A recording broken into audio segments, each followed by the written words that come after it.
selamat malam teman-teman semuanya. Assalamualaikum warahmatullahi wabarakatuh. Mohon maaf sebelumnya kita mengalami beberapa kendala teknis, jadi waktunya agak mundur 21 menit dari jadwal seharusnya yang harus jam 19.00 udah mulai. Langsung aja tanpa berlama-lama lagi. Terima kasih untuk teman-teman, untuk peserta Farmakope online sesi 3 di bulan Juni ini. Malam hari ini kita akan membahas tentang peran farmasis sebagai relawan COVID-19 dan update terkini COVID-19 di Rumah Sakit Darurat Wisma Atlet Kemayoran, Jakarta. Pada malam hari ini kita juga sudah punya pemateri yang luar biasa. Di sini ada apoteker Anwar, atau bisa kita sebut dengan Kak Anwar.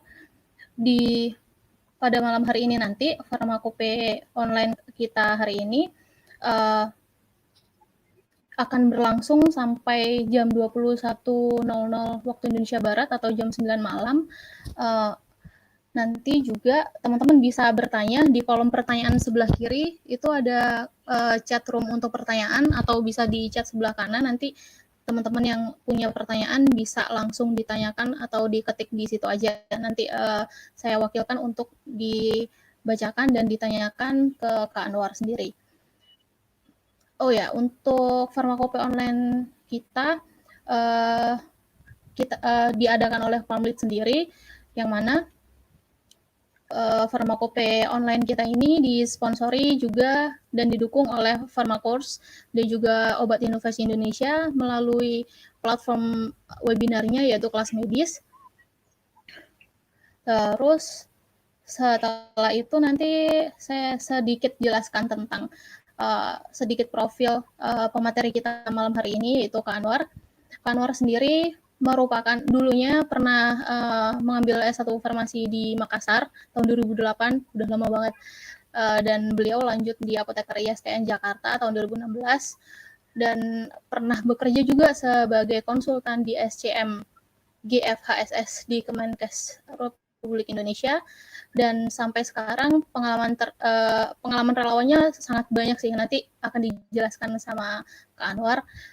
Pengalaman terakhirnya sendiri sekarang Kak Anwar sedang bergabung bersama Kemenkes RI sebagai perwakilan ATB PPIAI untuk bencana COVID-19 di Rumah Sakit Darurat Wisma Atlet Kemayoran, Jakarta. Tanpa berlama lagi, saya persilahkan untuk Kak Anwar mengisi sesi kita di malam hari ini. Ya. Halo semuanya, selamat malam. Assalamualaikum warahmatullahi wabarakatuh. Perkenalkan, saya Anwar. Saya apoteker yang lagi bertugas di Rumah Sakit Darurat COVID-19 di Wisma Atlet Kemayoran, Jakarta. Terima kasih untuk panitia, terima kasih untuk Kak Dewi yang sudah mengundang saya bergabung di acara webinar malam hari ini. Terima kasih juga buat Bang Wahyu dan panitia dan teman-teman panitia lainnya. Insya Allah pada malam hari ini kita bahas tentang peran farmasi sebagai relawan COVID-19 dan update terkini COVID-19 di Rumah Sakit Darurat Wisma Atlet Kemayoran, Jakarta, tempat saya bertugas. Nah, terima kasih buat Kak Dewi yang tadi udah menjelaskan tentang CV saya. Saya jadi relawan tanggap bencana itu pada tahun 2018 dulu, waktu bencana Lombok pada bulan Agustus sampai September 2018 di Lombok tugas saya. Nah, kemudian saya ke Palu, ikut jadi relawan apoteker tanggap bencana juga di Palu pada bulan Oktober sampai November di Palu waktu itu, dan kemudian bencana selanjutnya tuh di Banten. Nah, saya juga sempat ke Banten bulan Januari sampai Februari. Kemudian ada juga bencana di Sentani di Papua itu pada bulan Maret 2019. Itu bencana banjir bandang. Nah, selanjutnya setelah dari Papua saya kembali ke Jakarta untuk jadi relawan di bencana banjir dan kebakaran di DKI Jakarta April sampai Mei. Dan kemudian saya juga ke Ambon di daerah saya Ambon itu bencana gempa bumi Maluku, dan kemudian saya ke bencana Jabodetabek, tapi saya tugasnya di Kabupaten Bogor, Jawa Barat. Nah, dan saat ini kemarin saya bulan April gabung di Relawan Indonesia Bersatu lawan COVID-19 yang diketuai oleh Pak Sandiaga Uno. Kemudian saya lanjut ke bulan tanggal 23 April sampai sekarang di Rumah Sakit Darurat COVID-19 di Wisma Atlet Kemayoran, Jakarta. Nah, teman-teman, sebelum saya masuk ke materi selanjutnya, saya ingin memutar video tentang kita dulu merayakan Idul Fitri di Rumah Sakit Darurat COVID-19 Wisma Atlet Kemayoran, Jakarta. Nah, video ini kita berikan sebagai rasa syukur kita telah melewati puasa Ramadan selama 1 bulan, dan kita masih diberi kesempatan oleh Allah Subhanahu wa Ta'ala untuk merayakan Idul Fitri. Dan Idul Fitri ini adalah Idul Fitri kali kedua saya di daerah bencana.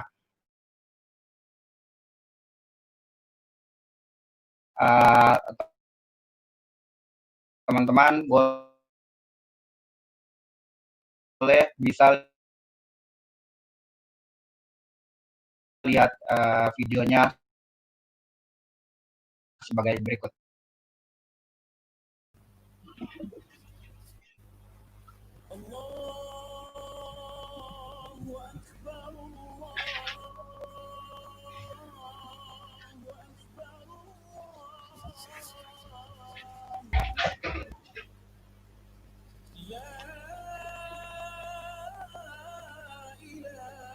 Boleh lanjut.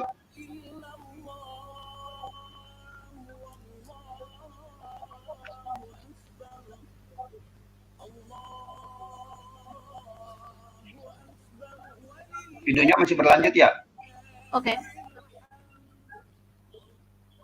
Ini pas saat Idul Fitri di Rumah Sakit Darurat COVID-19 Wisma Atlet Kemayoran, Jakarta, teman-teman. Dan kita tetap bekerja. Seperti ini, teman-teman boleh lihat keadaan kita di sini.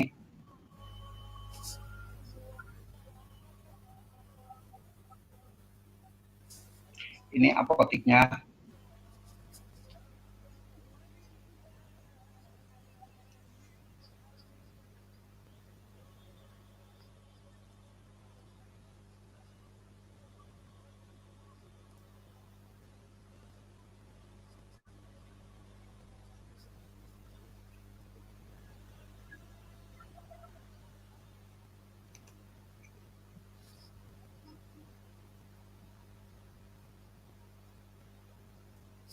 Bisa lanjut, Kak? Lanjut ke slide selanjutnya. Nah, untuk teman-teman, pasti sebagian besar teman-teman di sini udah pada tahu ya tentang COVID-19. Nah, saya mau jelasin sedikit buat teman-teman.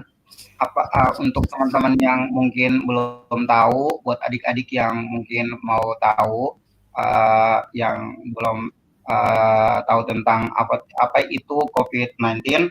COVID-19 atau kepanjangan dari Coronavirus Disease 2019 itu merupakan keluarga besar virus yang menyebabkan penyakit infeksi saluran pernapasan. Itu mulai dari flu biasa hingga penyakit serius seperti MERS dan SARS. Nah, virus penyebab COVID-19 ini dinamakan SARS-CoV-2 atau SARS-CoV-2. Nah, bagaimana tingkat status COVID-19? Pertama itu orang dalam pemantauan atau ODP dan pasien dalam pengawasan atau PDP. Adapun ODP antara lain orang-orang yang pernah berkunjung ke negara atau wilayah terpapar dalam 14 hari terakhir. Nah, terus kontak dengan penderita positif, Dan saat ini tidak ditemukan gangguan kesehatan yang serius, begitu. ODP melakukan self isolation di rumah masing-masing atau bisa juga ke rumah sakit darurat seperti yang di tempat saya bekerja saat ini di rumah sakit darurat COVID-19 di Wisma Atlet. Nah, kalau PDP itu orang yang pernah berkunjung ke negara wilayah terpapar dalam 14 hari terakhir juga, terus kontak dengan pasien positif, mengalami gejala klinis seperti demam, gangguan pernapasan, sakit tenggorokan, letih, lesu, batuk, dan pilek. PDP akan diisolasi di rumah sakit rujukan untuk menjalani proses observasi seperti itu. Nah, bagaimana COVID-19 bisa menular? Seseorang dapat terinfeksi COVID-19 lewat tetesan kecil atau droplet dari hidung dan mulut pada saat batuk atau bersin. Nah, jika seseorang menyentuh benda dan yang terkontaminasi dengan droplet tersebut, lalu menyentuh mata, hidung, atau mulut, maka orang itu dapat terinfeksi COVID-19.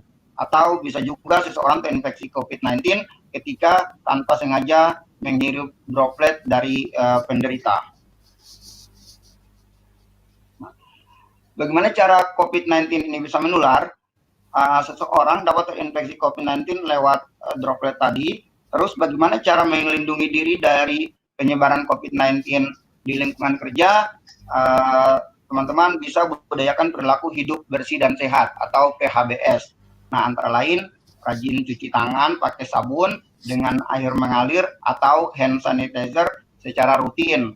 Nah, kedua, batasi menyentuh wajah, hidung, mulut, dan mata sebelum mencuci tangan. Nah, ketiga, terapkan etika batuk, tutup hidung dan mulut dengan tisu atau lengan atas bagian dalam. Nah, gunakan masker jika batuk atau teman-teman pilek.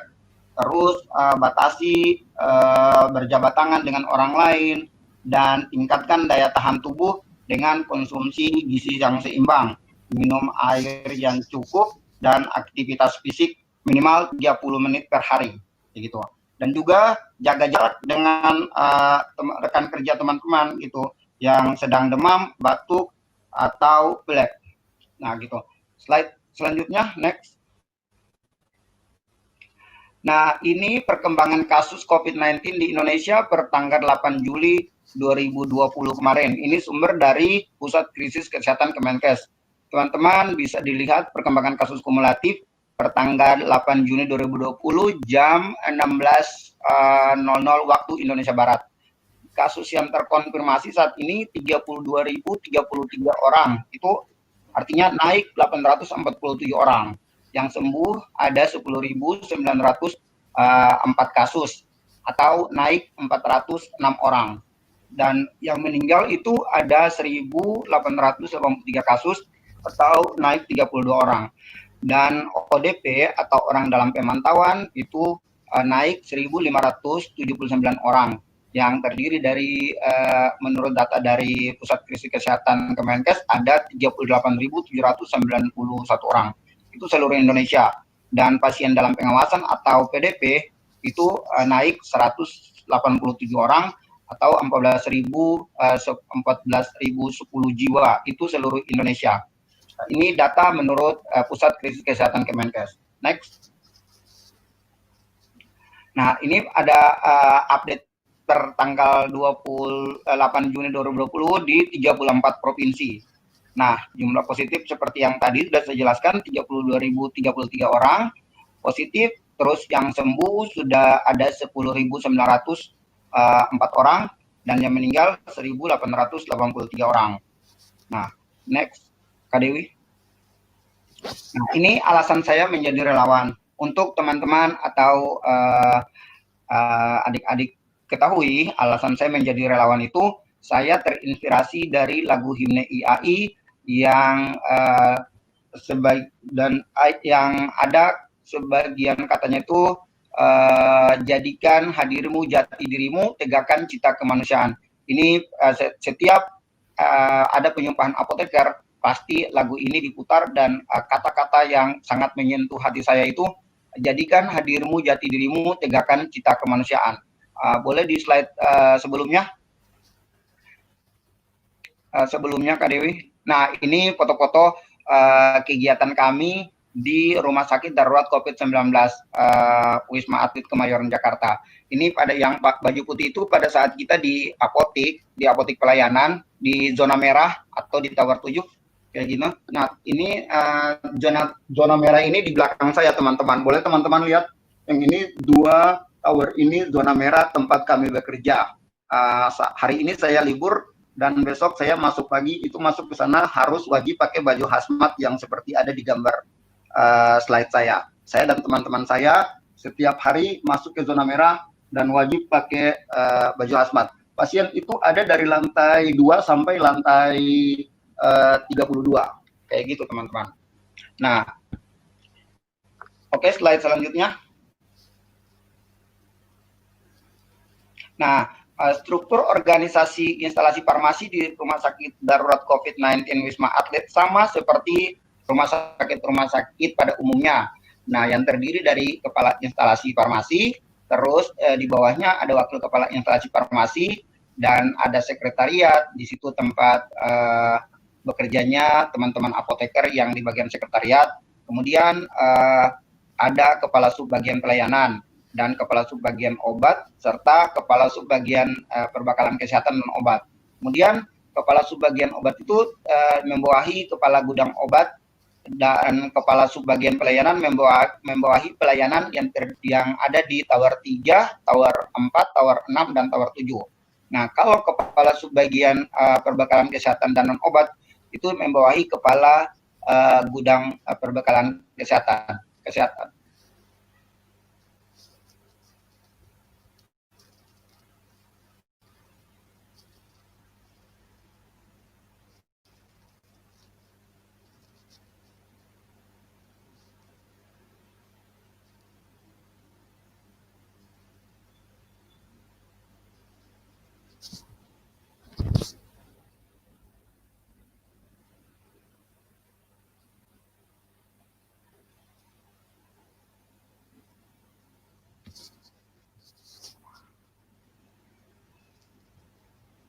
Nah,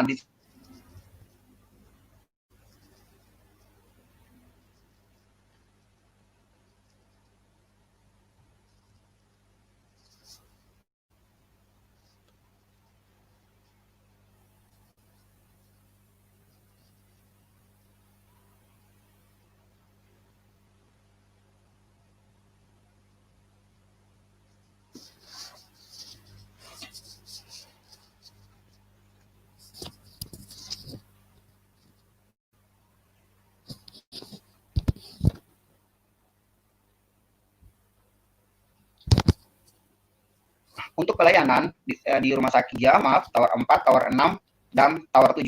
Untuk di tower 4 kita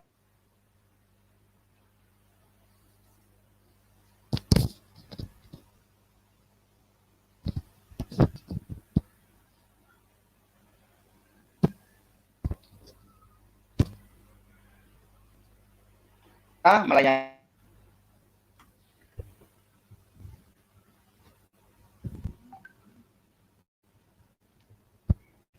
Kak Anwar, maaf suaranya agak putus-putus, kayaknya sinyalnya kurang stabil.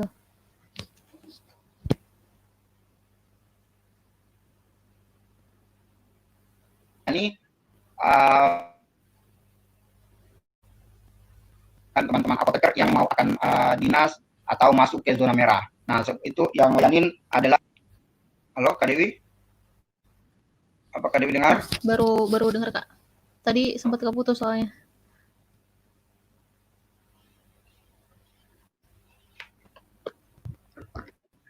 Ya. Jelas.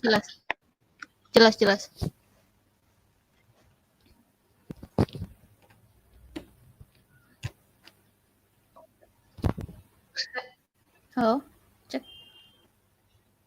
Oh gitu. Nah, saya lanjut ya. Saya pindah ke ruang tamu nih, teman-teman. Ini jadi kita di sini. Sekarang saya pindah ke ruang tamu. Kalau tadi ya saya Kak Dewi ya, di bagian pelayanan. Nah, kemarin-kemarin waktu pertama-tama saya masuk itu saya sempat di sekretariat dan kemudian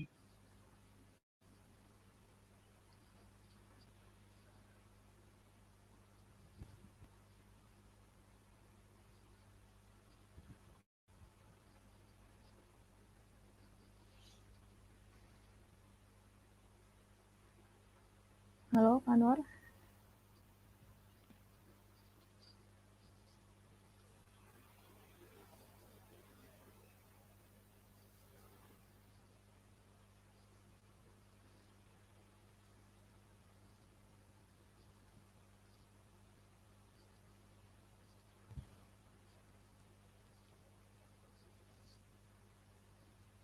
Pak Anwar, suaranya udah hilang dari tadi.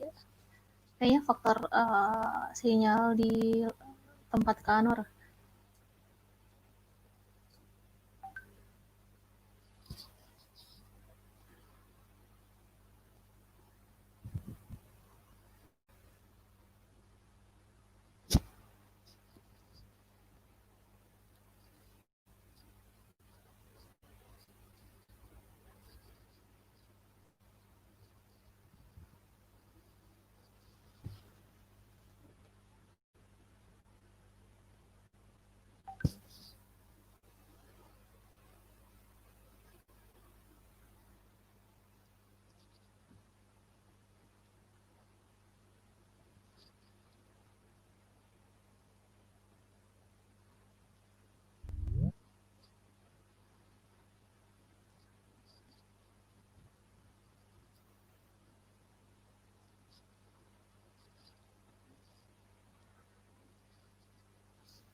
Dewi, udah bisa? Halo, Kak Anwar. Ya, apa udah bisa? Oke, amin. Aman-aman. Ya. Nah, mohon maaf teman-teman karena jaringan di sini kurang mendukung, jaringan kurang bagus, jadi agak terpotong. Saya lanjut. Saat ini kita di instalasi farmasi ada di 4 tower. Saya ulangi lagi, ada yang itu di tower 3, tower 4, dan tower 6, dan tower 7. Nah, next, Kak Dewi, Oke. biar agak lebih cepat. Nah, apa sih peran apoteker dan TTK pada saat tanggap darurat bencana? Tadi bisa next aja. Ini foto-foto kami. Nah, peran apoteker dan TTK sebagai relawan COVID-19, mungkin teman-teman ingin bertanya seberapa penting peran apoteker dan TTK sebagai relawan COVID-19. Apoteker dan TTK sangat dibutuhkan dalam penanganan COVID-19 karena yang berhak melakukan pelayanan obat-obatan adalah apoteker atau farmasi. Dan tugas apoteker dan TTK adalah mengelola obat yang meliputi perencanaan, permintaan, penyimpanan, pendistribusian, pelayanan obat, dan pencatatan pelaporan. Nah, teman-teman bisa lihat kayak tadi yang di depan slide yang sebelumnya, itu sama seperti kayak kita pelayanan di tower 4, tower 6, dan tower 7. Nah, itu pada saat kita melakukan pelayanan. Dan foto yang di kiri bawah itu adalah pada saat Hari Raya Idul Fitri, kita tetap masuk melayani pasien-pasien yang dirawat di Rumah Sakit Darurat COVID-19 Wisma Atlet Kemayoran, Jakarta. Nah, dan di samping kanan juga itu di depan rumah sakit, pas Hari Raya kita diwajibkan, maksudnya dibebaskan untuk berfoto-foto di depan rumah sakit sama di dalam apotik pelayanan. Oke, next. Nah, ini aksi apoteker dan tenaga teknis kefarmasian selama menjadi relawan di Rumah Sakit Darurat Wisma Atlet Kemayoran, Jakarta. Pertama, kita menggali informasi pasien, kita berkomunikasi dengan perawat dan dokter di IGD, kemudian pasien, kalau misalnya pasiennya datang dari luar, pasien itu langsung konsultasi dengan dokter dan perawat di IGD. Nah, kalau misalnya pasien rawat inap, nah itu pasien ditangani oleh perawat dan resepnya itu ditangani oleh kita apoteker atau farmasi di sini. Nah, kalau pasien rawat jalan, pasien itu ditangani langsung oleh apoteker obatnya, dan obat itu diberikan ke pasien melalui perawat, dan kita melakukan evaluasi juga, kadang melakukan konseling, komunikasi dengan perawat tentang keadaan pasien. Nah, ini foto yang di samping kanan adalah pada saat melayani resep yang diberikan oleh perawat waktu itu. Dan foto yang di bawah itu saya menyerahkan obat ke pasien melalui perawat, kayak gitu. Next. Nah, ini kegiatan mobile medik. Untuk teman-teman ketahui, sebelum saya lanjut di rumah sakit darurat COVID-19, saya sempat gabung dengan relawan Indonesia Bersatu lawan COVID-19 yang diketuai oleh Pak Sandiaga Uno. Di situ kita melakukan mobile medik ke se-Jabodetabek, dan di situ tugas saya di tim mobile untuk menjemput pasien. Itu foto-foto yang di kanan atas adalah kita berkabung untuk teman-teman kesehatan, teman-teman sejawat kita yang meninggal lawan COVID-19. Kita pakai pita hitam di lengan kanan kita. Waktu itu saya apoteker sendirian, dan teman saya 2 orang itu dokter umum yang melayani mobile medik. Nah, di bawah adalah foto saya dan teman-teman perawat sama dokter lagi mobile medik di lapangan Wisma Atlet Kemayoran. Kita melakukan rapid test gratis untuk 5.000 orang di Jakarta. Nah, kalau misalnya kita saat mobile dan ketemu atau dapat pasien yang positif, kita rujuk ke rumah sakit darurat Wisma Atlet Kemayoran. Nah, kalau misalnya ada yang negatif, berarti diwajibkan pulang. Sekalian kita membagi-bagi masker untuk menjaga diri dengan masker. Next. Nah, ini paket obat COVID-19 di Rumah Sakit Darurat COVID Wisma Atlet Kemayoran Jakarta. Di sini kita pakai obat oseltamivir, itu buat obat antivirus. Kita pakai azithromycin untuk antibiotiknya. Kita pakai vitamin C untuk vitaminnya, dan hidroksikloroquine. Kemarin sempat hidroksikloroquine kita stop karena ada rekomendasi dari Kemenkes, dan sekarang kita sudah pakai lagi sesuai dengan pemberitahuan dari Kementerian Kesehatan, seperti itu.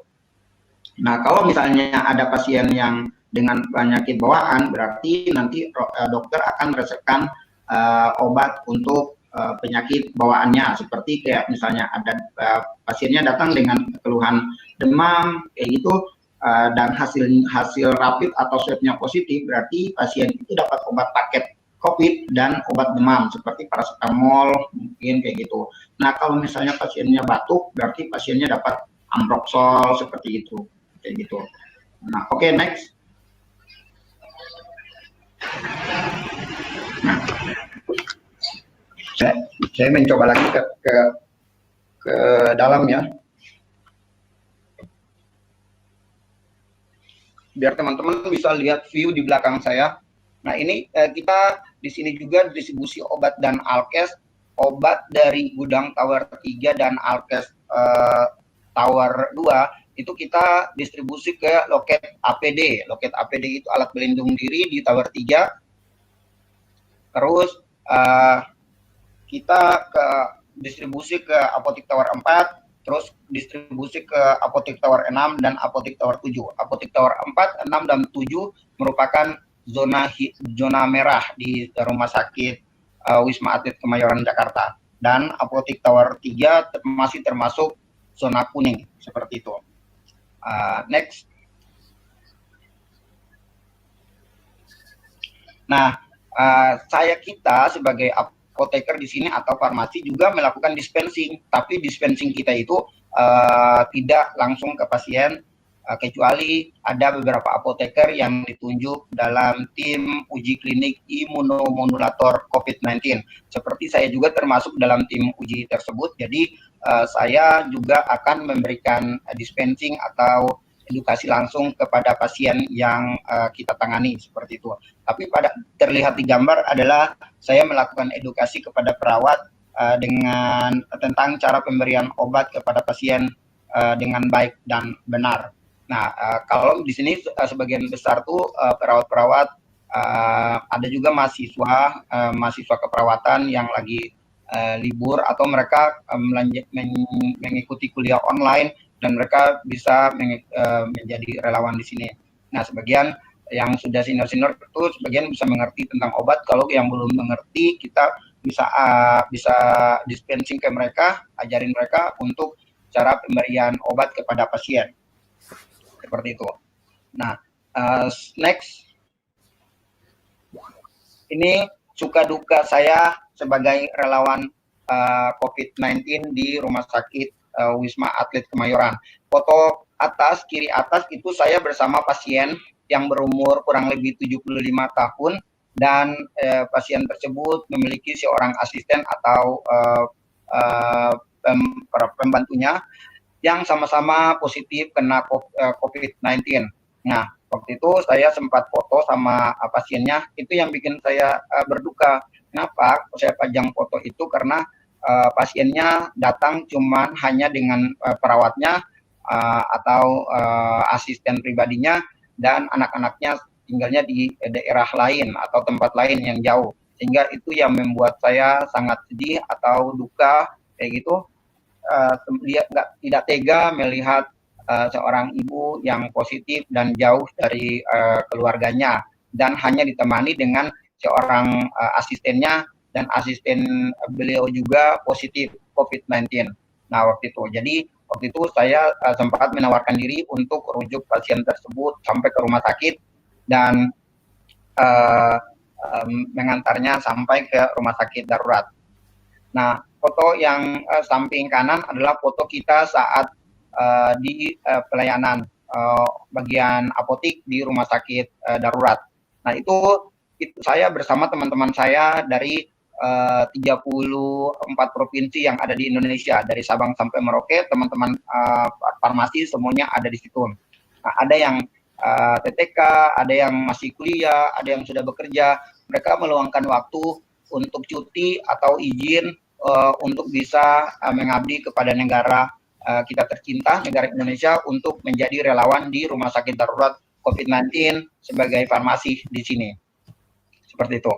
Nah, slide next. Nah, teman-teman, saya akan memperlihatkan sebuah video sebelum kita masuk ke zona merah. Seperti ini videonya. Ini pada saat kita mau masuk ke zona merah, kita diwajibkan untuk pakai APD lengkap. Seperti ini cara kita pakai APD-nya. Dan kita berkumpul sebelum masuk, kita diwajibkan untuk berdoa terlebih dahulu.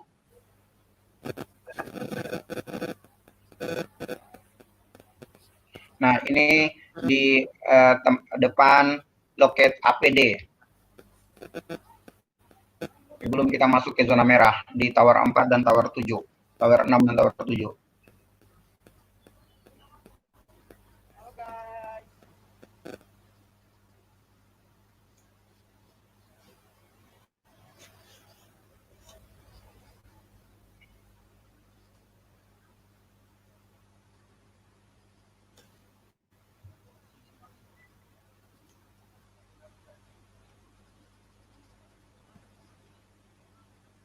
Nah, itu depan dekontaminasi tempat kalau misalnya kita mau keluar, kita masuk di situ untuk dekontaminasi terlebih dahulu sebelum kita ke kamar masing-masing.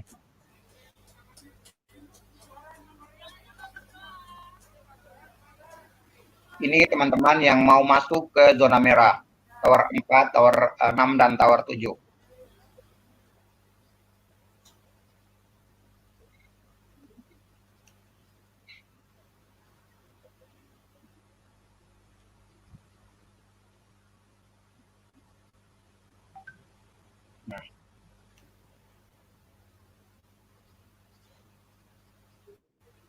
Oke, next. Kesimpulannya, Kak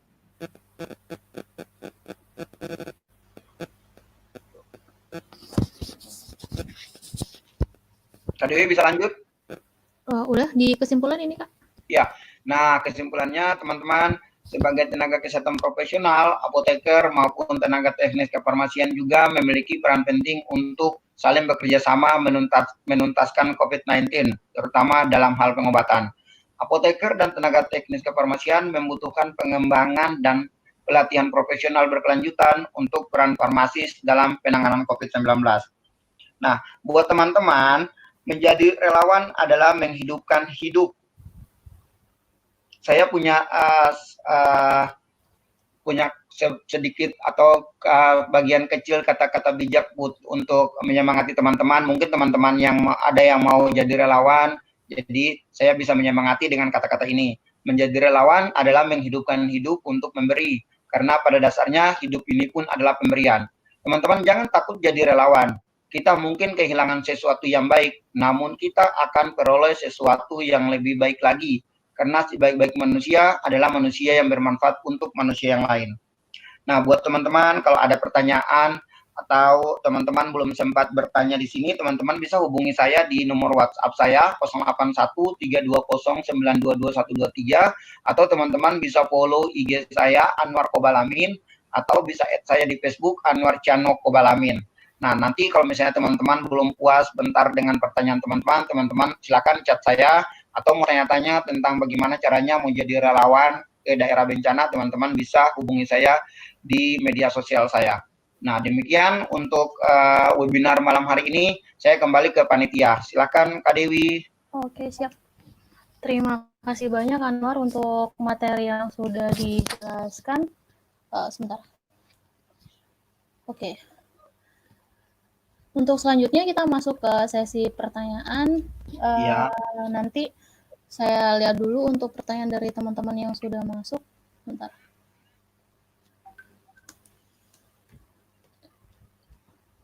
Oh ini sebentar. Ada yang bertanya.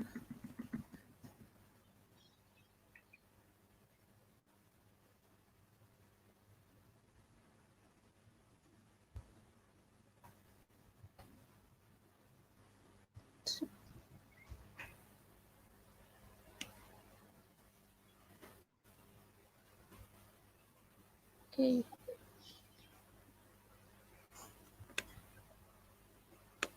Kanwar, ada satu pertanyaan dari apoteker Abdul Rosyid Toyib Wijaya. Iya. Assalamualaikum, bagaimanakah cara sebentar. Jadi kegeser lagi ke bawah. Gimana nih?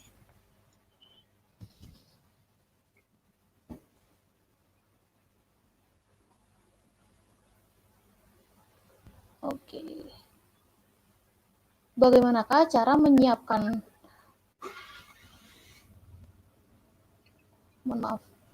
Oke, bagaimanakah cara menyiapkan stok obat dan alkes selama pertama kali buka dan order stok obat di perbekalan farmasi? Selanjutnya, apakah setiap hari membuat laporan permintaan stok obat dan perbekalan farmasi? Terima kasih. Nah, untuk stok obat, karena kita di sini kebanyakan donatur, jadi di sini tuh banyak bantuan dari masyarakat atau bantuan dari lembaga-lembaga kemanusiaan atau bantuan dari BUMN. Jadi kita itu bantuan kita tetap buat stok setiap hari itu wajib stok opdem kita buat stok opdem baik obat maupun perbekalan kesehatan atau bekes dan alkes kayak gitu. Nah, setiap hari kita bikin list obat apa saja yang fast moving dan slow moving atau obat yang paling laris, obat yang paling banyak diresepkan dan obat yang lambat. Nah, kalau misalnya obat yang paling banyak keluarin, banyak diresepin sama dokter. Nah, kalau obat paket kan udah pasti ya, obat-obat itu aja kita udah tahu obat paketnya. Nah, kalau misalnya obat yang dengan penyakit penyerta, kita simpan di suatu tempat yang gampang diambil kayak gitu. Nah, kalau obat yang slow moving kita tetap buat bikin stok optem dan menjaga pantau tanggal kadaluarsanya. Kalau misalnya obatnya kurang dipakai sama dokter, kita akan beritahu ke dokter setidaknya kalau ada pasien dengan keluhan yang memerlukan obat slow moving boleh diresepkan sama dokter dan kita bisa keluarkan lagi obat tersebut. Nah, pertanyaan kedua tadi kayak gimana, Kak Dewi? Apakah setiap hari membuat laporan permintaan stok obat dan perbekalan farmasi? Nah, kalau untuk permintaan, kita tidak setiap hari, kita cuma buat stok item aja setiap hari. Nanti bagian permintaan akan melis obat-obat yang kurang seperti itu. Kalau di sini kita tuh di Rumah Sakit Darurat COVID-19 kita bekerja sama dengan Kimia Farma untuk obat dan RNI atau Raja Wali Nusindo Indonesia untuk alat kesehatan kayak seperti itu. Dan karena masih banyak bantuan yang diberikan ke rumah sakit darurat seperti baju-baju hazmat seperti itu. Jadi kita kelola juga itu baju-baju bantuan itu untuk dipakai baik tenaga medis ataupun tenaga medis yang ada di sini ataupun dokter spesialis yang akan visite di rumah sakit darurat COVID-19 Wisma Atlet Kemayoran dan yang bertanggung jawab untuk baju hazmat tersebut atau alkes tersebut adalah di bagian instalasi farmasi seperti itu. Oke, semoga menjawab ya untuk siapa tadi yang bertanya. Untuk apoteker Abdul Rosyid, semoga pernyataan dari Kak Nur tadi menjawab. Selanjutnya Kak, untuk pertanyaan kedua dari Yulia Ningsi, apakah kita masuk ruangan COVID untuk memberikan obat atau perawat saja yang memberikan obat? Nah, untuk saat ini karena kita juga termasuk dalam ada beberapa apoteker yang dipilih dalam tim tim peneliti uji klinik imunomodulator COVID-19 termasuk saya. Jadi saya bertugas memberikan obat langsung kepada pasien seperti apoteker farmasi klinik gitu. Nah, kalau teman-teman saya yang tidak terpilih, berarti teman-teman saya yang lainnya itu cukup melayani perawat di apotek saja, perawat yang berhubungan sama mereka. Kecuali apoteker-apoteker yang terpilih dalam tim peneliti itu berhubungan kontak langsung dengan pasien positif. Nah, kayak gitu. Seperti saya setiap hari ada tugas, kecuali hari ini karena saya dinas malam, jadi saya dapat jatah libur untuk hari ini. Nah, tapi kalau misalnya ada tugas saya untuk memberikan obat ke pasien uji kami, yang kami uji saat ini, berarti saya langsung turun ke lapangan atau turun ke zona merah, ke ruangannya pasien, dan memberikan obat langsung kepada pasien, seperti itu kalau di sini. Terima kasih Kak Anwar. Untuk selanjutnya dari Artiana Intan Kurniati. Iya. Pertanyaannya, ketika melakukan tugas, apakah farmasis juga melakukan somedikasi terhadap pasien COVID-19 di ruang rawat atau hanya di dalam apotek RSDC saja? Jika melakukan somedikasi, maka seperti apa untuk mekanismenya gitu, Kak? Nah, untuk yang seperti saya jawab tadi, untuk melakukan komunikasi untuk apoteker-apoteker yang terpilih saja, apoteker dalam melaksanakan tugas penelitian atau penelitian uji klinik, nah itu berhubungan langsung dengan pasien. Nah, termasuk saya seperti itu. Nah, tapi kalau teman-teman saya yang tidak dipilih, yang tidak terpilih dalam tim peneliti, berarti teman-teman saya itu cukup di apotek saja. Teman-teman saya cukup menerima resep dari dokter, dan dokter itu memberikan resepnya kepada perawat memberikan resep ke apoteker atau teman-teman saya di farmasi, di instalasi farmasi, di apotek, dan teman-teman saya menyiapkan obat tersebut, dan teman-teman saya akan memberikannya kepada pasien, kecuali apoteker-apoteker yang terpilih yang akan langsung berhubungan langsung dengan pasien ke ruang-ruang perawatan pasien, seperti itu, ke kamar-kamar pasien kalau di sini. Oke, siap. Terima kasih Kak untuk jawabannya. Semoga menjawab. Untuk selanjutnya dari Fitri Jaya Santi Utami. Sebelumnya saya izin bertanya Kak, bagaimanakah cara dispensing obat untuk pasien COVID-19? Apakah sama prosedurnya dengan pasien rawat inap seperti biasanya? Dan ya. ada lanjutan terakhir Kak, maaf. Oh iya. Dan biasanya di rumah sakit itu untuk pasien rawat inap dengan UDD, apakah ada cara khusus? Nah, untuk dispensing kepada pasien, kita sama saja seperti di instalasi farmasi pada umumnya atau di rumah sakit pada umumnya. Nah, karena di sini karena di sini khusus untuk tangani pasien COVID, jadi sebagian besar tuh obat-obat di sini tuh obat-obat COVID seperti tadi yang sudah saya tampilkan di slide saya, ada oseltamivir itu sebagai antivirus, ada azitromisin sebagai antibiotik, ada vitamin C sebagai vitamin buat pasien untuk daya tahan tubuhnya, dan kemarin kita sempat pakai hidroksikloroquine. Nah, tapi sementara kita stop karena itu ada pemberitahuan dari Kemenkes, dan sekarang nanti ada penelitiannya dan diperbolehkan kembali untuk pakai obat hidroksikloroquine.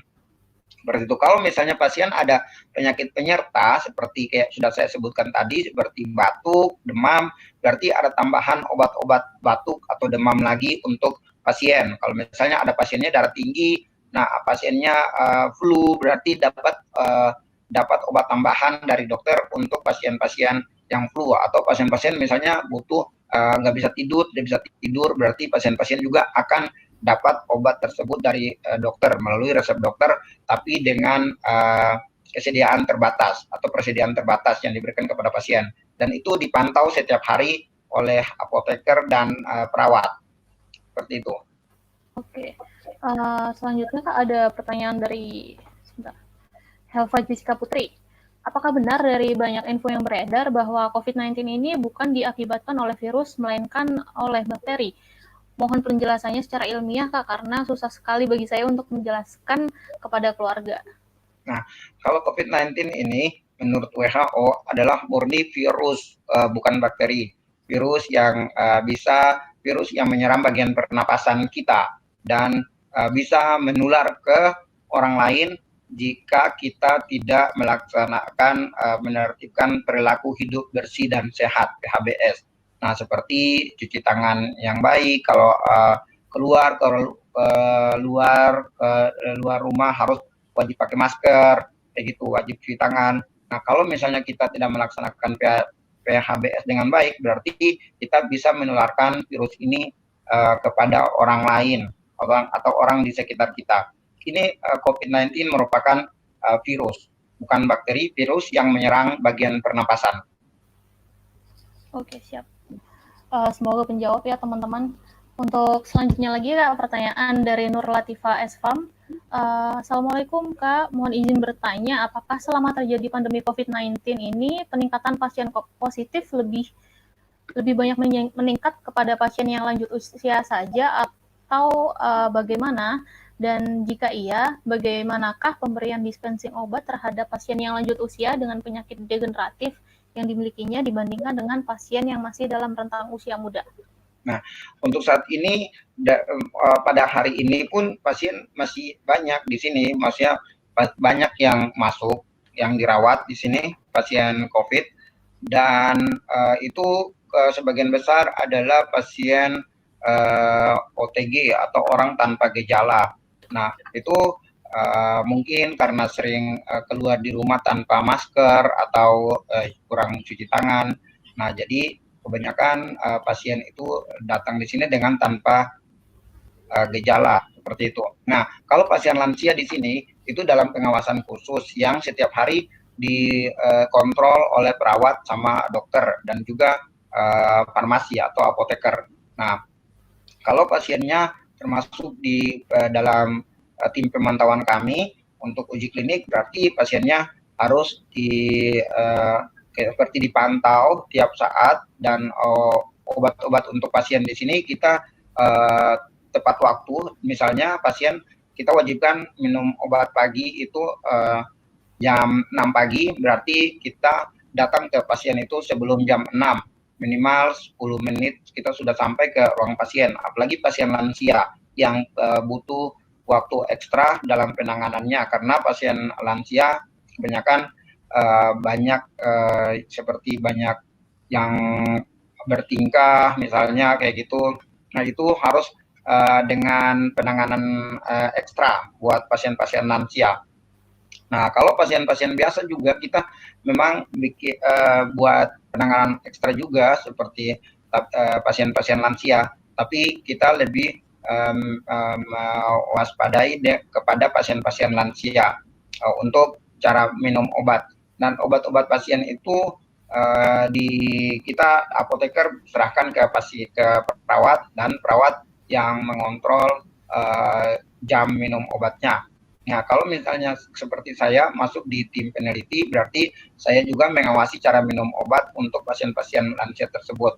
Misalnya jam obat pagi kita berikan jam 6 pagi, terus yang siang kita berikan jam 2 siang, dan malam itu kita berikan kepada pasien jam 10 malam. Itu tepat waktu dan tidak boleh diusahakan, tidak boleh ada jeda walaupun semenit kayak gitu, agar pasiennya bisa cepat sembuh dan mendapat kita selalu memberikan motivasi untuk pasien-pasien lansia untuk tetap positif, tidak banyak mikir yang macam-macam, selalu tegar seperti itu, selalu optimis.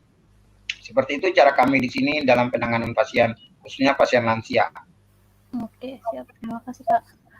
Selanjutnya, pertanyaan dari Variana Nursanti Asfam. Assalamualaikum, ingin bertanya terkait selama di Wisma Atlet sendiri, bagaimanakah dengan obat yang diberikan ke pasien? Apakah pernah ada ditemukan kasus DRP, dan jika iya, bagaimanakah solusinya? Kasus apa? DRP. DRP. Ya. Nah, untuk pasien-pasien yang kasus COVID. Iya benar, Kak. Pertanyaannya tadi bagaimana? Terkait selama di Wisma, bagaimanakah dengan obat yang diberikan ke pasien? Apakah pernah ditemukan kasus DRP? Kalau pernah, bagaimana solusinya? Oh, untuk saat ini kita belum pernah dapat temukan kasus seperti itu, karena di sini juga masih terbatas. Jadi kalau misalnya ada kasus yang kita tidak bisa tanganin di sini, berarti kita rujuk ke rumah sakit rujukan pemerintah seperti ke Rumah Sakit Persahabatan atau Rumah Sakit Fatmawati seperti itu. Nah, untuk pasien-pasien di sini kita kalau bagian farmasi kita menangani paket COVID yang diresepkan oleh dokter, seperti obat-obat yang ada di slide tadi. Nah, itu obat-obat itu obat wajib untuk pasien COVID yang ada di Rumah Sakit Darurat COVID-19 Wisma Atlet Kemayoran. Nah, kalau misalnya ada penyakit penyerta, berarti itu dapat resep lagi obat penyerta untuk pasien tersebut. Seperti itu. Jadi di sini fokus ke COVID aja, pasien COVID aja, khusus pasien COVID-19. Jadi obat-obatnya seperti tadi oseltamivir, azitromisin, sebagian besar vitamin C sama hidroksikloroquin. Nah, itu kita fokus ke situ. Sebagian besar obat-obat yang banyak di sini adalah obat-obat khusus COVID. Oke, Nah, siap. seperti itu. Terima kasih. Selanjutnya pertanyaan dari Eko Setiawan. Kak, saya mau menanyakan terkait keempat obat yang digunakan tadi, untuk pengobatan COVID-19 sendiri diberikan selama berapa hari ya? Apakah sampai pasien COVID-nya sembuh atau bagaimana? Nah, untuk obat-obat tadi, kalau di sini azitromisin itu diberikan 1 hari 1 kali. Ya, kita pantau sampai pasien sembuh. Nah, di sini kan pasien karantina itu sampai 14 hari. Kalau misalnya pasiennya belum sembuh dalam 14 hari, berarti pasien dilakukan terapi lain. Seperti mungkin di sini kan ada cek rapid test sama swab. Nah, kita sambil memantau pengobatan pasien, kita juga cek rutin pasiennya itu melakukan rapid test, dan kalau misalnya rapid test masih positif, berarti pasien itu diwajibkan untuk swab test seperti itu. Dan obat-obat yang diberikan ya memang 7 sampai 14 hari kita berikan untuk pasien COVID-19 di sini. Dan untuk aturan minumnya itu, kalau oseltamivir di sini dokter meresepkan untuk 2 kali sehari 1 tablet. Kalau azitromisin antibiotiknya itu 1 hari 1, vitaminnya juga 1 hari 1. Kalau hidroksikloroquin kemarin itu 4 tablet seperti itu.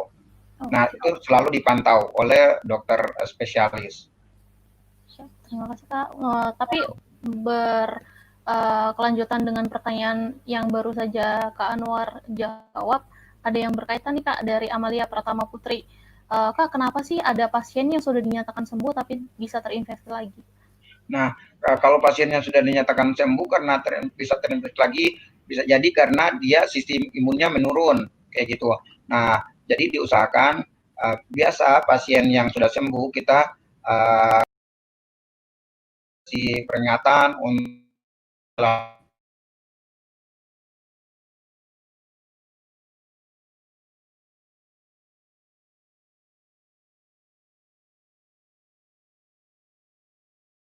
sembuh dan tidak menerapkan pola perilaku hidup bersih dan sehat, pasien bisa terjangkit kembali seperti itu. Dan kalau misalnya sistem imun pasiennya menurun, berarti pasien juga masih bisa kembali terjangkit seperti itu. Dan di sini kita menerapkan kepada pasien untuk rajin-rajin minum vitamin C dosis tinggi agar kekebalan tubuh pasien bisa terjaga dengan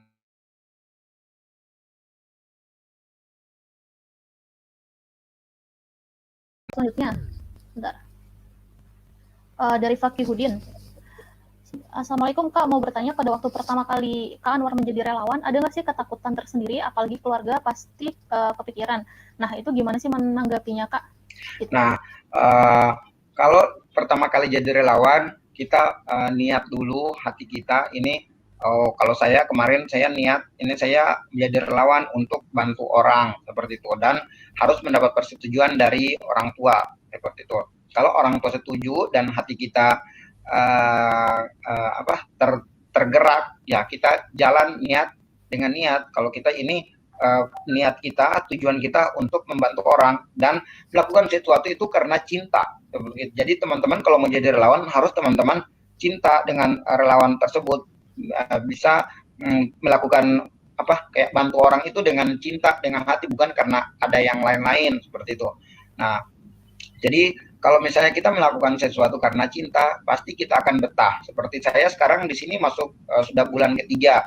Nah, itu karena saya senang di sini. Kita harus kita harus menyemangati diri kita juga. Kalau apa yang kita lakukan ini karena kita suka, karena kita senang, karena kita yang mau gitu, bukan ada paksaan dari orang lain. Nah, ada beberapa, misalnya contoh dari teman-teman saya yang di sini cuman hanya bertahan seminggu sampai 2 minggu karena mungkin mereka tertekan batin mungkin, atau takut, atau karena paksaan, atau karena ikut-ikutan teman-temannya, ya, teman gengnya mungkin. Nah, jadi saya harap dari teman-teman kalau yang mau jadi relawan, teman-teman tanya ke hati teman-teman, kira-kira saya melakukan ini dengan tujuannya apa, saya mau cari apa, visi misi saya apa ke depannya. Kalau teman-teman cuma ikut-ikutan, mending teman-teman gak usah, mending teman-teman di rumah bantu di daerah sekitar teman-teman saja. Soalnya itu akan mengganggu psikis teman-teman juga nanti di sini seperti itu. Dan sekarang kalau teman-teman mau jadi relawan itu sudah ada beberapa beberapa serangkaian tes-tesnya seperti itu. Kayak misalnya ada tes kesehatan, rapid test itu harus negatif, tidak boleh positif, harus sehat. Biasanya sebelum kita ke sini, kalau misalnya kemarin kan saya daftar lewat Kemenkes. Jadi sebelum saya datang ke sini, kita itu di medical check up, MCU lengkap oleh Kemenkes, mulai dari cek jantung, paru-paru, hati, ginjal, semuanya. Terus cek darah, dan rapid test itu wajib. Kalau teman-teman positif, berarti teman-teman tidak bisa ikut ke sini. Tapi kalau teman-teman negatif, berarti teman-teman bisa ikut. Pada gelombang saya kemarin, kemarin daftar sudah termasuk dalam gelombang ke-17. Nah, itu yang mendaftar udah 100 lebih. Tapi yang diterima, yang lolos itu hanya 31 orang saja. Antara lain dokter itu 10 orang, perawat 20 orang, dan apoteker atau farmasi saya seorang diri di gelombang saya waktu itu. Nah, ada juga beberapa teman-teman yang daftar tapi mereka tidak lolos, mungkin karena hasil MCU mereka tidak bagus atau mereka dinyatakan rapid test-nya positif. Nah, seperti itu. Nah, tapi yang utama itu sebelum teman-teman mau jadi relawan kemana saja, teman-teman harus tanya ke diri teman-teman, minta persetujuan dari orang tua, dan melakukan apa yang teman-teman mau lakukan di daerah bencana atau jadi relawan itu karena teman-teman suka dengan apa yang teman-teman mau menjalankan gitu. Nah, seperti saya, kalau saya moto hidup saya bergerak untuk bermanfaat. Jadi, saya setiap hari ingin saya melakukan sesuatu itu bermanfaat untuk orang lain. Ya, karena sudah saya bilang tadi, karena sebaik-baik manusia adalah manusia yang bermanfaat untuk orang lain. Seperti itu. Oke, siap. Terima kasih, Kak Anwar. Untuk selanjutnya dari Muhammad Firdaus Febrianto, izin bertanya Kak, di RSDC sendiri jika ada pasien yang punya penyakit komplikasi, yang diobati dulu itu virusnya atau penyakit komplikasinya? Nah, itu diobati berbarengan kayak gitu. Misalnya kayak misalnya ada yang jantung atau ada yang sakit paru-paru, berarti pasiennya dikasih minum obat itu berjeda kurang lebih 2 jam. Nah, misalnya pasiennya dikasih obat COVID terlebih dahulu, terus selanjutnya pasiennya dikasih obat yang yang dibawa dalam dirinya atau obat degeneratif yang lain kayak gitu. Atau kalau misalnya pasiennya sudah kayak misalnya kurang kuat seperti itu, berarti dirujuk ke rumah sakit rujukan kayak di Persahabatan atau rumah sakit seperti RSCM atau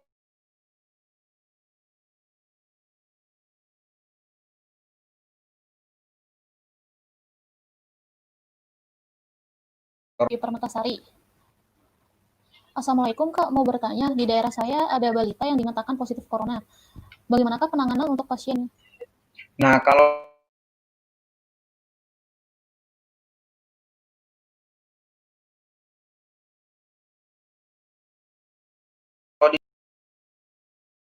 di sini jauh orang tuanya atau dari keluarga terdekatnya dan diawasi oleh perawat di bagian penanganan COVID-19 dan diawasi sama dokter spesialis anak langsung kalau di Wisma Atlet seperti itu. Mungkin pasien yang di tempat teman tadi itu mungkin bisa juga ditanganin oleh dokter anak langsung kayak gitu. Oke, siap. Selanjutnya dari Diah Permatasari, saya ingin bertanya, berapa lama ya biasanya waktu untuk penyembuhan pasien COVID sendiri ya Kak? Apabila Ya. sudah dinyatakan sembuh, apakah pasien boleh langsung dipulangkan atau harus rawat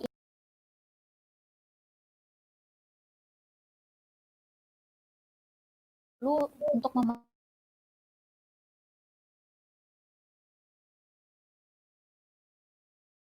Dan itu sekitar masih dalam pengawasan tim di sini, perawat sama dokter, sampai benar-benar pasien sembuh, dinyatakan sembuh, baru diperbolehkan untuk pulang atau diperbolehkan untuk dijemput sama keluarganya, gitu. Nah, dan di sini setiap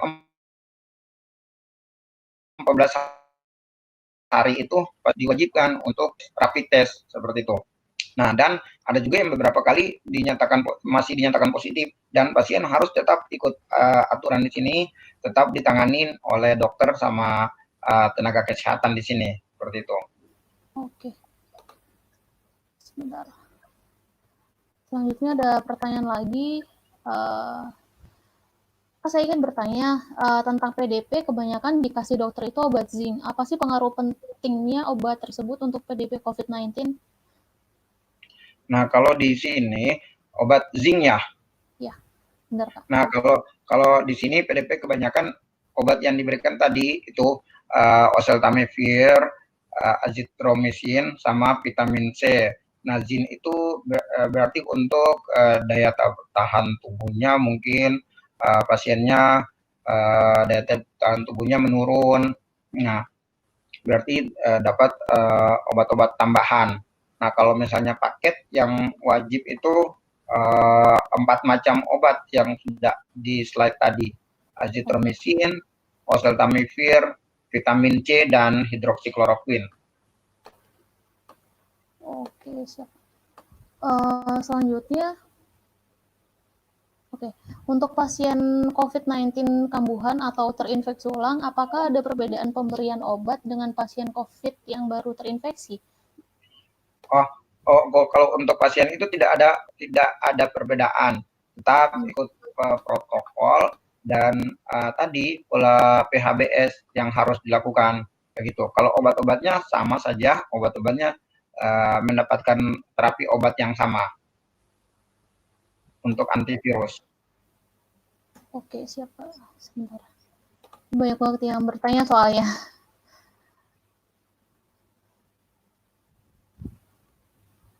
Oke. Dari Rizky Prasetyaning. Assalamualaikum Kak Anwar, saya ingin bertanya.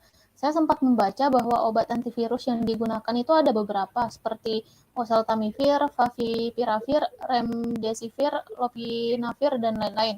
Sebenarnya yang digunakan hanya oseltamivir atau bisa alternatif lain ya, seperti yang tadi saya sebutkan.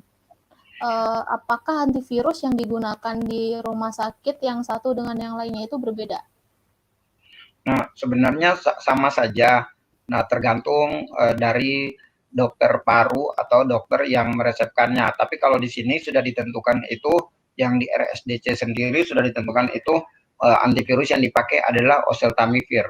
Jadi semua dokter yang di sini harus meresepkan obat oseltamivir.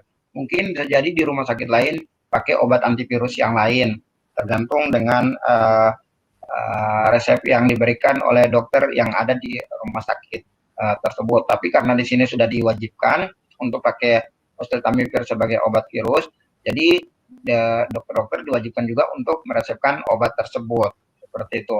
Dan di sini sudah dijadikan sebagai obat paket, paket untuk pasien COVID.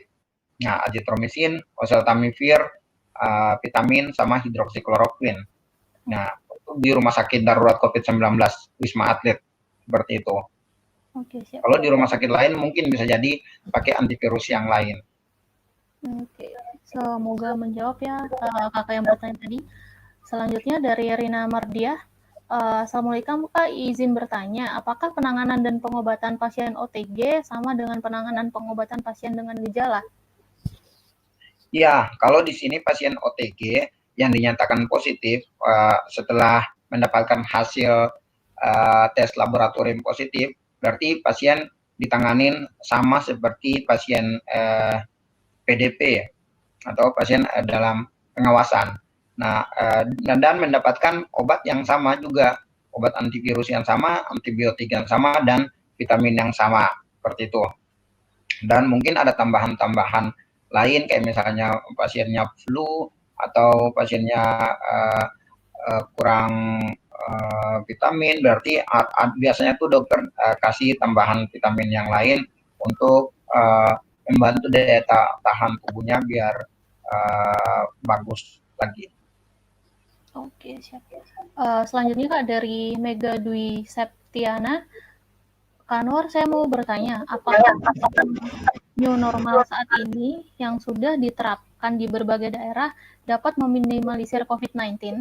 Apakah pendapat kakak tentang new normal ini? Terima kasih.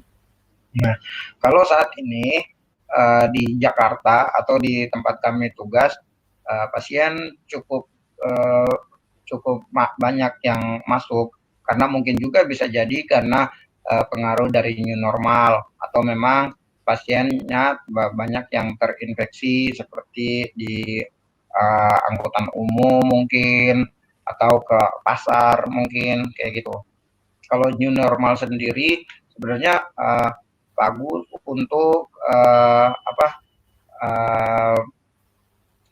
pertumbuhan ekonomi kita di Indonesia. Tapi kalau misalnya teman-teman mau mengikuti protokol kesehatan, berarti teman-teman bisa mengawas diri teman-teman sendiri dengan keadaan new normal yang ada, seperti itu. Semua akan kembali ke teman-teman apabila teman-teman mengikuti aturan-aturan pemerintah yang sudah ditetapkan. Oke, terima kasih Kak. Selanjutnya, masih banyak ini ternyata. Kita masih punya waktu setengah 30 sampai 40 menit lagi sih Kak. Jadi kita lanjutkan dulu ya untuk pertanyaan teman-teman, cukup banyak. Ya, iya, Dewi. Dari Rizky Aulia. Kak ingin bertanya, kendala atau permasalahan apa aja sih yang pernah dialami teman-teman farmasi selama di sana menjadi relawan, baik dari segi pelayanan kefarmasian atau dari segi individualnya? Lalu bagaimanakah cara mengatasi permasalahan tersebut? Nah, kendala yang paling banyak kita temuin, misalnya kita lagi dinas malam, tiba-tiba obatnya habis dan di gudang itu tutup, misalnya kayak gitu. Jadi kita tuh harus hubungi orang-orang gudang lagi tengah malam, telepon gudang lagi misalnya. Soalnya kalau misalnya pagi, kadang kita sudah prepare untuk jaga-jaga persediaan obat di apotik. Tapi kalau misalnya pasiennya masuk banyak, berarti obatnya habis dan kita bisa kelabakan tengah malam. So, kalau misalnya itu kendala yang di sini, ya kita mau tak mau hubungi teman kita yang di bagian gudang untuk menyiapkan obat tengah malam. Pernah terjadi di sini, waktu itu kita dinas tengah malam dan obatnya habis. Mau tak mau kita hubungi teman kita yang lagi beristirahat untuk menggeser obat ke apotik zona merah, kayak gitu. Nah, kita tanganinnya seperti itu. Nah, ada juga kendala yang misalnya alat kesehatan habis atau dokter maunya spoid berapa cc misalnya, yang ada berapa misalnya dokter maunya yang 3 tapi adanya 5. Nah, itu kita konsultasikan lagi sama dokternya gitu. Karena di sini rumah sakit darurat, jadi ya seperti itu belum ada pembelian yang atau pengadaan sesuai dengan uh, di rumah sakit yang lain pada umumnya. Oke, siap. Selanjutnya dari Hadi Cahyo. Pak Anwar, saya ingin bertanya, terapi-terapi apa saja sih yang diberikan kepada pasien COVID-19 dengan gejala ringan dan gejala sedang? Apakah ada perbedaannya? Nah, untuk gejala ringan dan gejala sedang sama aja, tidak ada perbedaan karena di sini paketnya obat COVID itu udah dipaketkan kayak tadi yang sudah saya sebutkan di slide. Nah, kecuali kalau misalnya dengan pasien dengan penyakit bawaan, berarti dia dapat obat-obat dengan obat-obat lain lagi, obat-obat yang dengan gejala bawaannya itu, penyakit bawaannya. Nah, tapi kalau misalnya untuk gejala-gejala yang ringan dan sedang, tetap aja dipantau selama 7 sampai 14 hari dengan obat yang sama.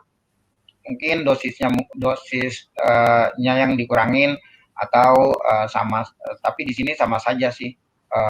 Untuk pasien yang ringan dan gejala sedang sama saja obatnya. Oke, siap. Selanjutnya dari Feti Nur Khalifah. Izin bertanya, selain dengan terapi pengobatan, hal-hal apa saja yang dilakukan untuk memberikan support kepada pasien COVID-19, mengingat dibatasinya kunjungan dari keluarga sendiri, sedangkan keadaan psikis juga sangat berpengaruh terhadap sistem imun dan kesembuhan pasien. Nah, kalau di sini di Rumah Sakit Darurat Kemayoran itu ada tim psikologis untuk menangani psikologisnya pasien. Saya Oke, dicari bentar.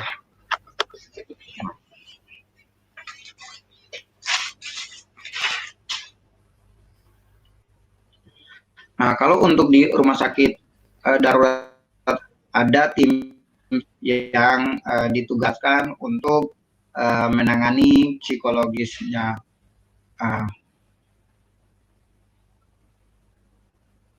psikologis pasien yang ada di sini. Dan biasanya dimotivasi juga sama perawat-perawat yang bertugas kayak gitu. Kayak kalau di sini keluarga pasien dilarang berkunjung. Berarti ada timnya sendiri ya, Kak? Iya. Oke. Sudah, Kak, atau ada tambahan lagi dari Kak Anwar?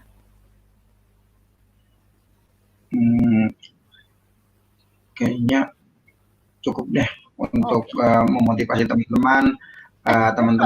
Jangan takut jadi hewan. Waktunya belum habis. Oh iya. Saya jawaban dari Kak Anwar. Oh, kalau itu tadi, nah kita di tim psikologis juga. Nah, biasanya itu tim psikologis juga bukan hanya untuk pasien saja, tapi untuk teman-teman relawan juga. Kayak gitu. Siap. Aduh, sebentar, Kak. Oke, dari Sri Jessica Saragih. Selamat malam, Kak. Izin bertanya untuk pemilihan oseltamivir sendiri, sebagai antivirus COVID-19 di Rumah Sakit Wisma Atlet. Apakah ada alasan tertentu ya kenapa digunakan atau dipilih oseltamivir sebagai pengobatannya sendiri? Itu sudah ditentukan oleh Kementerian Kesehatan untuk pemakaian obat oseltamivir di Rumah Sakit Darurat COVID-19 Wisma Atlet Kemayoran, merujuk ke dari Badan Kesehatan Dunia atau WHO, seperti itu. Oke.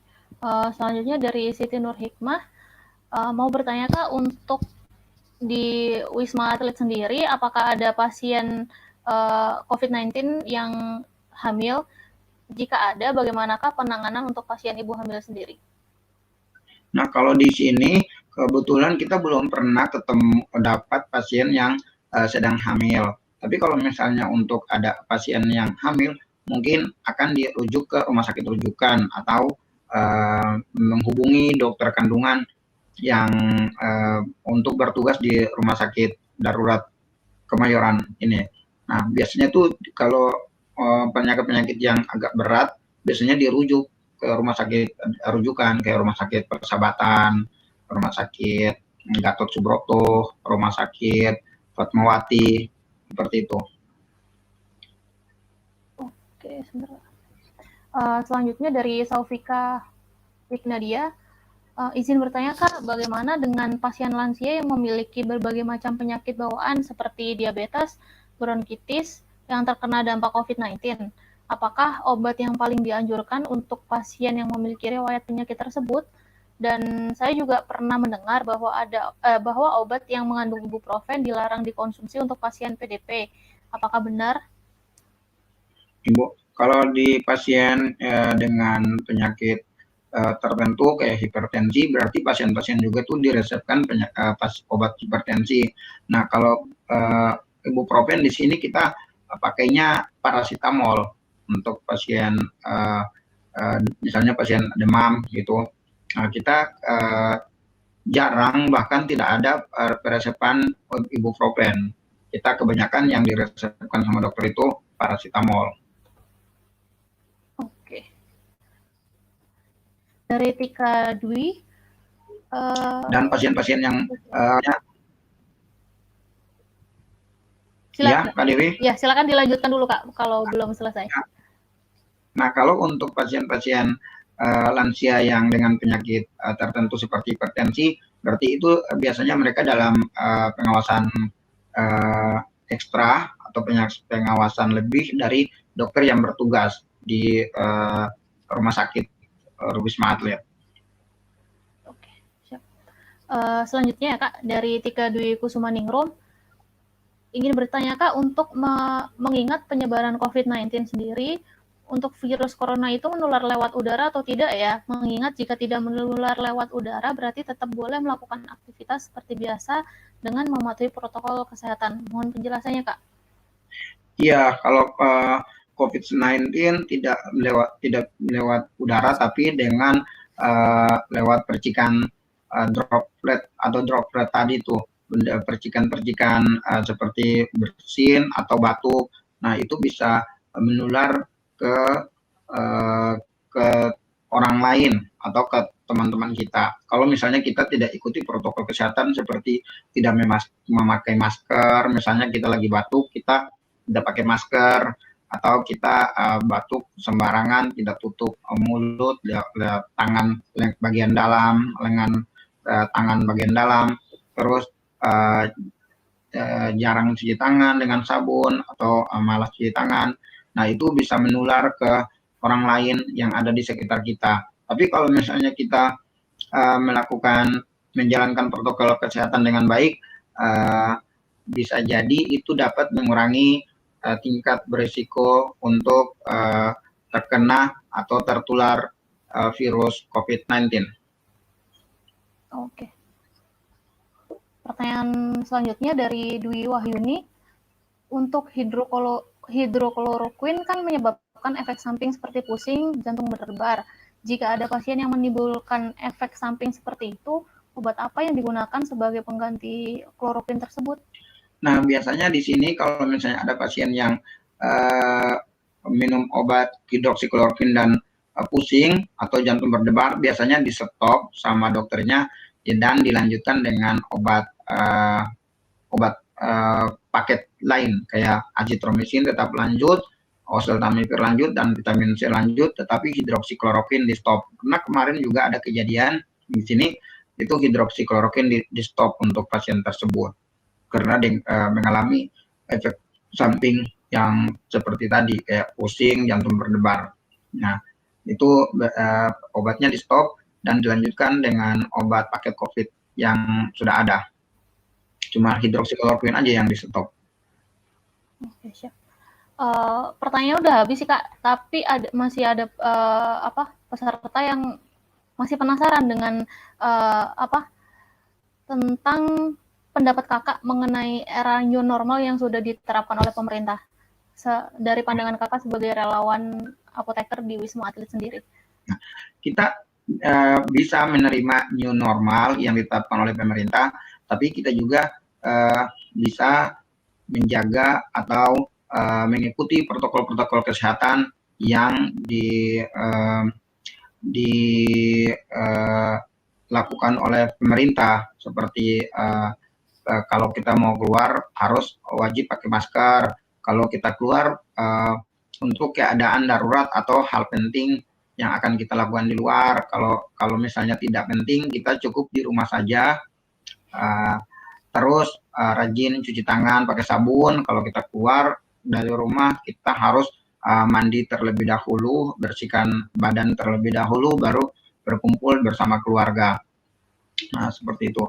Teman-teman bisa ikutin aturan pemerintah dengan keadaan new normal, atau teman-teman bisa melakukan aktivitas normal seperti biasa, tapi teman-teman juga bisa menjalankannya dengan menjalankan protokol-protokol kesehatan yang sudah dihimbau oleh pemerintah. Seperti itu. Oke, siap. Aduh, ternyata masih ada teman lagi nih. Kita masih ada sekitar berapa nih? 10 menit lagi sih, Kak. Oh iya. Sebentar, saya baca dulu. Oke, hampir sama sih kayaknya. Beberapa ada miss lagi. Yang pertanyaan selanjutnya nih, 2 pertanyaan ini udah ditanyakan di tadi. Mungkin minta tolong untuk Kak Anwar ulang karena sepertinya ada yang miss juga. Dari siapa ini? Waduh, kayaknya namanya salah. Izin bertanya untuk pengobatan ibu hamil, yang soal ibu hamil tadi Kak, untuk pengobatan ibu hamil positif COVID sendiri, terapi yang bisa diberikan atau kasusnya seperti apa di Wisma Atlet? Nah, kalau di sini belum ada ibu hamil yang dirujuk ke sini, tapi biasanya itu kalau misalnya ada ibu hamil langsung dirujuk ke rumah sakit rujukan, atau dari pihak rumah sakit hubungi dokter kandungan untuk melakukan PCT atau pengobatan di sini. Nah, tapi karena dari saya masuk sampai sekarang belum pernah ketemu pasien dengan keluhan hamil tetapi juga kena virus corona atau COVID-19. Nah, seperti itu.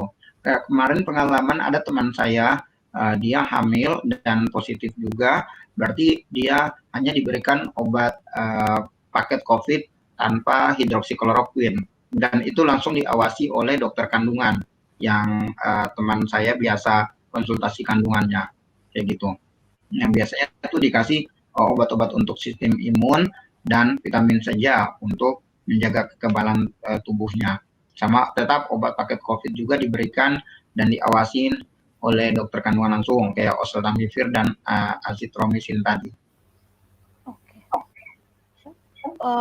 Pertanyaan terakhir sebelum kita mengakhiri sesi kali ini Kak, tadi kan Kak Anwar sendiri sudah menjelaskan bahwa Kak Anwar mulai tergabung di tim peneliti imunodulator di Wisma Atlet sendiri. Nah, bisa tolong dijelaskan nggak Kak ke kita seperti apa sih peran dari tim peneliti imunodulator sendiri di Wisma Atlet? Nah, di sini kan yang berperan di Wisma Atlet itu ada dokter, perawat, sama apoteker yang bertugas di Rumah Sakit Wisma Atlet beserta dengan bekerja sama dengan LIPI dan guru besar di UGM seperti itu. Nah, kalau saya sebagai apoteker, peran kami di sini untuk mengawasi obat yang diberikan dari LIPI untuk pasien-pasien positif COVID-19 di sini, dan kita apoteker terjun langsung dalam pemberian obat tersebut. Misalnya kayak kemarin-kemarin belum ada apoteker belum pernah berkunjung atau VCT langsung dan dispensing langsung ke pasien tapi pada saat ada tim uji klinik ini, apoteker mendapat kesempatan untuk berkunjung atau dispensing atau edukasi obat langsung ke pasien, dan itu merupakan kerjasama sangat bagus sih menurut saya. Jadi kita bisa sekalian menjelaskan ke teman-teman perawat di sini tentang aturan minum obat, efek samping obat, dan hal-hal lain yang mungkin teman-teman perawat belum ketahui tentang obat-obat yang diberikan seperti itu. Nah, tugas kami di sini memberikan obat langsung kepada pasien seperti mendampingi dokter untuk visit pasien, seperti apoteker farmasi klinik di rumah sakit lain. Oke, siap. Terima kasih banyak Kak Anwar untuk menjelaskan tentang tim peneliti imunodulator ini. Ya, sama-sama Dewi. Untuk semua pertanyaan teman-teman sudah saya bacakan. Mungkin beberapa tidak saya bacakan karena beberapa pertanyaan ada yang sama, jadi sudah terjawab tadi. Nah, untuk sesi pertanyaan tanya jawab sendiri sudah selesai. Sebelum kita tutup sesi malam hari ini, mungkin dari Kak Anwar ada yang ingin disampaikan sebagai penutup untuk teman-teman semuanya? Nah, buat teman-teman atau adik-adik mahasiswa farmasi yang mau jadi relawan di sini, teman-teman bisa lihat di situs-situs online seperti situsnya Kementerian Kesehatan, atau kalau teman-teman apoteker bisa lihat ke websitenya IAI, atau kalau teman-teman TTK bisa juga lihat ke websitenya PAVI, atau teman-teman bisa ikuti media sosialnya. Biasanya kalau info-info untuk menjadi relawan itu biasanya ada di media sosial organisasi profesi, biasanya kayak gitu. Dan biasanya juga ada di websitenya Kemenkes kalau misalnya teman-teman mau ikut jadi relawan di sini. Yang penting teman-teman harus niat tulus untuk kalau yang teman-teman melakukan ini untuk membantu orang, membantu meringankan sakitnya orang. Nah, itu biasanya nggak cepat di follow up, dan teman-teman bisa jadi relawan di sini dengan beberapa pertimbangan. Pertama tuh teman-teman wajib sehat jasmani dan rohani. Terus teman-teman kalau misalnya teman-teman punya kegiatan-kegiatan kemanusiaan, sertifikatnya itu bisa dilampirkan juga untuk bisa dapat diterima di sini seperti itu. Dan teman-teman harus dapat izin restu dari orang tua. Jadi teman-teman sebelum ke sini itu biasanya tuh ada yang diwajibkan sama Kementerian Kesehatan atau organisasi profesi itu surat izin resmi dari orang tua untuk jadi relawan di misalnya di Wisma Atlet Kemayoran. Nah, teman-teman tidak usah takut kalau di sini tuh misalnya tidak banyak omongan-omongan negatif misalnya. Nah, yang menjalani di sini tuh kita, dan kita masih bertahan di sini karena kita yakin kalau apa yang omongan di luar sana itu tidak benar. Nah, teman-teman juga bisa ke sini, bisa ikut seperti kita dengan cara seperti tadi.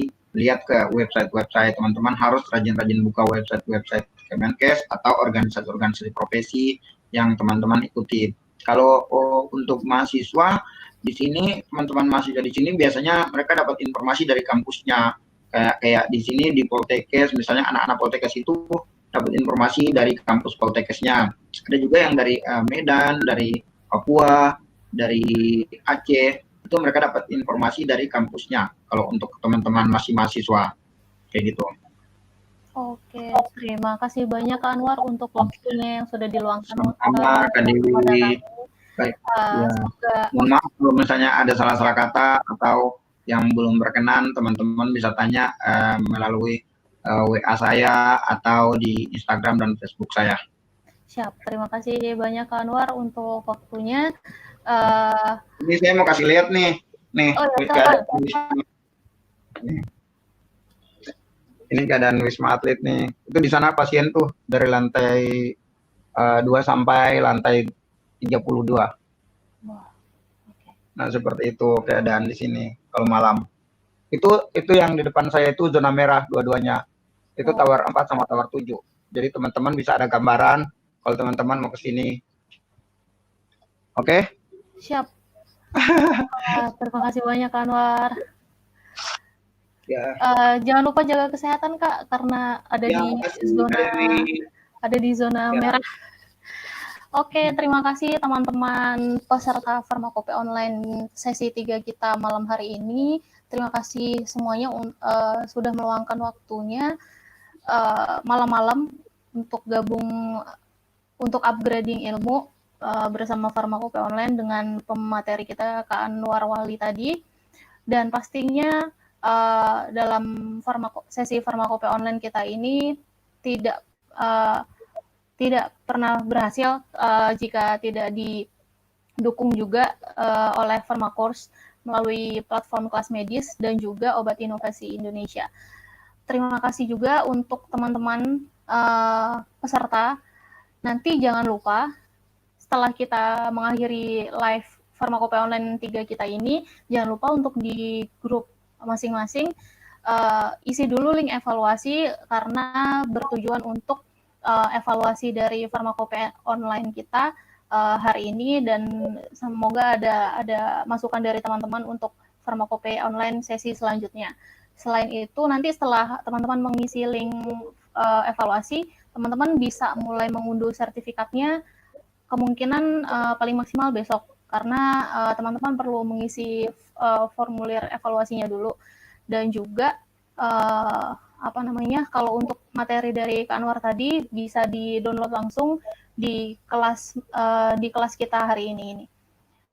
Mungkin itu aja dari saya dan juga teman-teman publik. Izin pamit, mohon maaf dari saya jika banyak kesalahan dan ada kendala teknis di awal tadi sehingga waktunya agak molor. Tetap jaga kesehatan untuk teman-teman, semoga sehat selalu, dan semoga kita bisa jumpa di Farmakope Online selanjutnya. Terima kasih, selamat malam, dan wassalamualaikum warahmatullahi wabarakatuh. Waalaikumsalam warahmatullahi wabarakatuh.